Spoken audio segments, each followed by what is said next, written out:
ছিল, রাতের আধারে তারা সন্ত্রাসী বাহিনী নিয়ে, জালালউদ্দিন তার সন্ত্রাসী বাহিনী নিয়ে আমার ঘর ভাঙ্গা ওই পাশে ফেলাই রাখছে।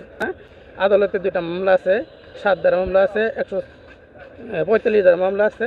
তারা এইসব মানে না। তারা প্রায় 50-60 জন লোক এটা ভিতরে দাম দুম খালি বাড়ি আর খালি সব ভাঙ্গে তুসে গেছে। এখানে ঘর ছিল, বেড়া ছিল, দোকানও ছিল। আর এটা হচ্ছে আমার মার্কেট। ওইখানে আমার মার্কেটে 6টা সিসি ক্যামেরা ছিল।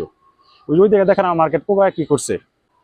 আর এটা জায়গাটা হচ্ছে বাবুল মামার জমির মা বাবা হচ্ছে কাগজ যার জমিন তার, ওনার দফল সবকিছু ওনার। তারা এরকম হামলা আমরা কোনো সময় প্রত্যাশা করি না, যাতে এই অতিরিক্ত একটা হামলা করবে এখানে বহিরাগত পোলাপান আইসা। ওনার নাম হচ্ছে ফাহাদ, জালালের বাগিনা। ও আমার ওখানতে দাও নিয়ে পিছন দিয়ে হাত ধরে বলতেছে তোর গলা নামাইলাম। খারাপ ভাষায় গালিগালাজ করছি। এখানে যা ছিল, ঘর ছিল, এখানে চেয়ার টেবিল যা যা ছিল সব কিছু উলট পালট করে ভাঙচুর করে সব ওই জায়গায় নিয়ে গেছে। আসলে কালকে আমি কেবল লাইনে কল পাই যে এখানে একটা জায়গা জমি সীমানা নিয়ে সমস্যা, এবং সেখানে কিছু লোকজন এসে সমস্যার সৃষ্টি করতেছে।